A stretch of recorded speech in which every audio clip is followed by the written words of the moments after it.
Entering a new contact in the CRM with tags and notes.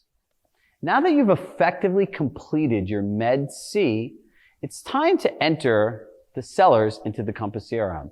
Obviously, there's the basic information of name, address, email, phone number, which you want to get for both parties.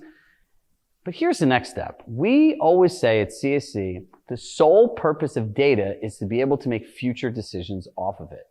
Now, watch what we do here. The first thing you want to do is obviously group the people.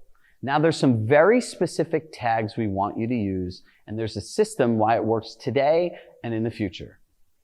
The first tag is your geographic location. Obviously, you want to put the city, but in some neighborhoods, like in New York City, there's the Upper East Side, Upper West Side, downtown, Tribeca. If it's a neighborhood-specific home, tag the neighborhood.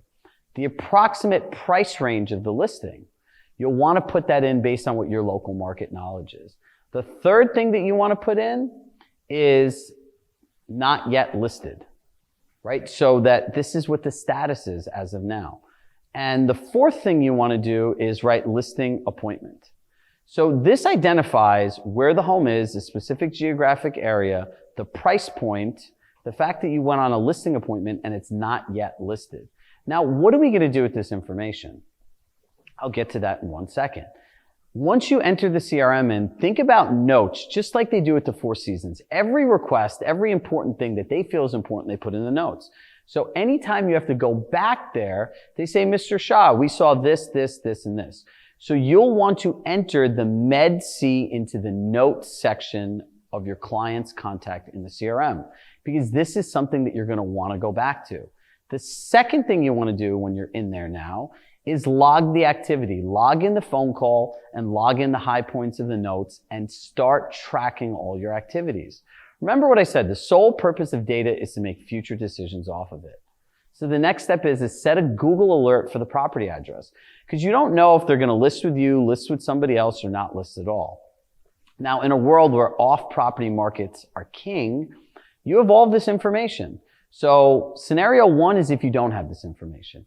You contact the sellers and say, hey, I remember you wanted to sell your home. Like, are you still looking to move? I potentially have a buyer. That's one way of doing it.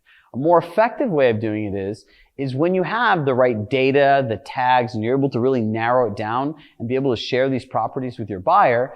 Now you're going to say, hey, Mr. and Mrs. Seller, how are you? Last year when we met, you were excited about moving to Florida to save money on taxes so you could go on vacations. Is that something you're still interested in doing? Remember, you're now triggering the pleasure point in their cortex, their brain.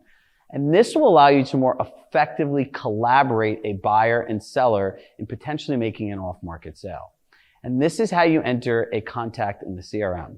Now remember, going forward, you'll want to log in all the activities, put anything important in the notes. This way, when you speak to them as past clients, you literally have a running log of everything that's important to them, and it's easy for you to connect with them and get referrals in the future.